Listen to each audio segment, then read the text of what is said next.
Job with Reema में आप सभी का स्वागत है। कस्तूरबा गांधी विद्यालय की एक नई जगह से एक नई भर्ती आई है।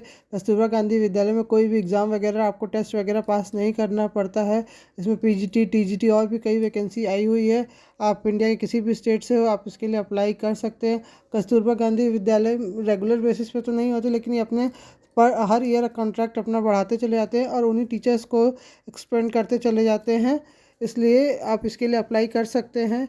एक ये अच्छी जॉब वैकेंसी होती है। बहुत ज़्यादा पेइंग स्केल तो उसकी नहीं होती, लेकिन आपके पास एक जॉब हो जाएगी। इसके साथ साथ आप किसी दूसरे गवर्नमेंट जॉब की तैयारी कर सकते हैं। अगर ये आपके आसपास पड़ता है या आप यहाँ जा सकते हो तो अप्लाई ज़रूर करना चाहिए। चलिए देखते हैं। संस्कृत से वैकेंसी आई हुई है। इसमें एक वैकेंसी है, वो भी अनुसूचित जनजाति की वैकेंसी है। उसके अलावा पूर्णकालिक शिक्षिका में एसएसटी टीचर्स की वैकेंसी है। ग्रेजुएशन कर रखी हो आपने भूगोल, इतिहास या नागरिक किसी से भी ग्रेजुएशन कर रखी हो, अनरिजर्व कैटेगरी में ये वैकेंसी।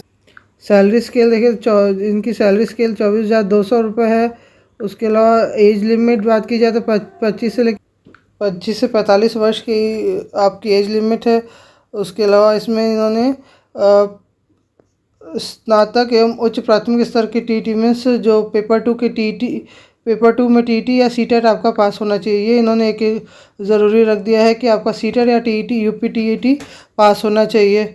उसके अलावा फिर इसमें मैथ्स में 3 वैकेंसी है। मैथ्स में 3 वैकेंसी है। वो भी वैकेंसी है अनुसूचित एससी कैटेगरी के लिए अनुसूचित जनजाति की वैकेंसी है। कला क्राफ्ट की भी वैकेंसी है, लेकिन ये अंशकालिक शिक्षिका वैकेंसी है। अंशकालिक शिक्षिका वो होते हैं जिनका सिर्फ पीरियड लगता है, तब वो उनको बुलाया जाता है। अदरवाइज़ वो रेगुलर बेसिस पे नहीं पढ़ाते। पूर्णकालिक शिक्षिका में वो उनका रेगुलर बेसिस पे पीरियड लगेगा और वो उनका रेगुलर क्लास लगेगा और रेगुलर क्लास लेने जाएंगे। कला क्राफ्ट संगीत में 3 वैकेंसी हैं। अनरिजर्व में 2, एक है। ईडब्ल्यूएस में 1 वैकेंसी है। उसके स्काउट गाइड वगैरह की वैकेंसी है। अच्छी वैकेंसी है, क्योंकि आप अगर किसी और दूसरे गवर्नमेंट जॉब की प्रिपरेशन वगैरह कर रहे हैं तो आपको पूरा टाइम मिल जाएगा। आप इसमें as a part time job करके अपनी अर्निंग कर सकते हैं और किसी दूसरे अच्छे एग्ज़ाम की तैयारी में लग सकते हैं। क्योंकि अभी कोई गवर्नमेंट जॉब वैकेंसी आ तो नहीं रही है, तो इसमें काम करके अपने लिए एक एक्स्ट्रा पॉकेट मनी रखना अच्छी चीज़ है। इसके लिए आप अप्लाई कर सकते हैं और करना भी चाहिए, क्योंकि अगर आप कहीं काम कुछ कर रहे हो तो इंसान उससे कुछ न कुछ सीखता है। इसलिए अगर कहीं कोई वैकेंसी आ रही है आपके नज़दीक में है तो उस पर ज़रूर उसके लिए अप्लाई कर देना चाहिए। नहीं देखना चाहिए कि सैलरी कितनी है और कम है या ज़्यादा है, क्योंकि कुछ ना कुछ तो अर्निंग आपको मिलेगी ही। और उसके साथ जो एक्सपीरियंस मिलेगा वो सबसे अच्छा होता है। उससे आप अपनी की हुई गलतियाँ या अपने किए हुए जो अनुभव होते हैं ना, उनसे इंसान बहुत कुछ सीखता है। तो कोई भी अगर वैकेंसी आ रही है तो अप्लाई कर देना चाहिए। उससे करते करते आपको जो मिलेगा ना, जो एक्सपीरियंस मिलेगा, उससे आप बेटर अपना नेक्स्ट में बेटर परफॉर्मेंस दे पाएंगे। ओके। इसके अलावा तो और कोई वैकेंसी नहीं है। ये है लेखाकार ऑफिस वर्क के लिए। इसकी सैलरी पैकेज होगी 13,673 की। इसकी एज लिमिट 25 to 45। टैली आना चाहिए, क्योंकि उस पर ही उनका काम होता है ऑफिस वर्क वगैरह का, तो इसलिए वो होना चाहिए। उसके बाद एक वैकेंसी आई मुख्य रसोइये की वैकेंसी आई हुई है। और इसकी सैलरी जो देखा जाए तो 8,577 रुपये है। ये ज़्यादा नंबर ऑफ़ वैकेंसी तो नहीं आई हुई है, लेकिन हाँ कुछ तो आई हुई है।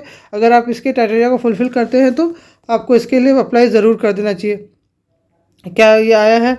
महानिदेशक स्कूल्स उत्तर प्रदेश लखनऊ एवं निर्देशक राज्य परियोजना कार्यालय लखनऊ के पत्र संख्या के अनुसार आपको 14/2/23 को ये नोटिस रिलीज़ हुई है। आपको शैक्षिक 2024-25 में कार्य करने हेतु निर्धारित प्रारूप पर दिनांक 25/8 अपराह्न 5 बजे तक जिला परियोजना कार्यालय में जिला शिक्षा बेसिक अधिकारी बलरामपुर में निर्धारित शर्तों के अधीन आवेदन पत्र आमंत्रित किए जाते हैं। मीन्स ये जो आपको एप्लीकेशन है भर के भेज देनी है। इसके अलावा आवेदन पत्र केवल पंजीकृत डाक के माध्यम से स्वीकार किए जाएंगे। इसका जो है, और ये देखिए यहाँ पे भी उपलब्ध है सारा कुछ, जो नोटिफिकेशन है यहाँ पे भी उपलब्ध है। इसलिए मैं बार बार कहती हूँ उसमें कि इधर उधर से ना देखकर ऑफिशियल वेबसाइट के लिंक से ही जाके कोई भी फॉर्म भरना चाहिए। यहाँ तो इन्होंने कुछ फ़ी वगैरह नहीं रखी है, तो इसलिए इसमें इन्होंने फॉर्म यहाँ डिटेल दिया हुआ है कि क्या क्या होना चाहिए, क्या क्या नहीं होना चाहिए। एक सिर्फ महिला अभ्यर्थियों का ही चयन होगा, ये तो सभी को पता है। कस्तूरबा में इसमें फॉर्म को डाक टिकट लगे दो दो लिफाफे और रखने पड़ते हैं जिसमें कि आपका एड्रेस वगैरह होता है, अगर वो आपको भेजते हैं आपका होता है।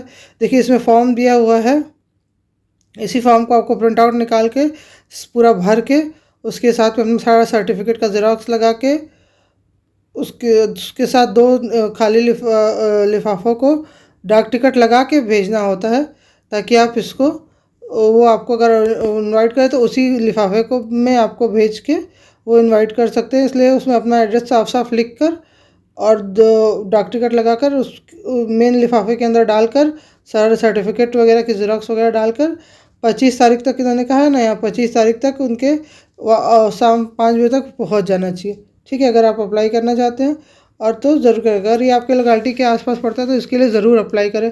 एक्सपीरियंस हो जाता है तो ये एक्सपीरियंस आगे चल के हर जगह काम बहुत आता है आपके।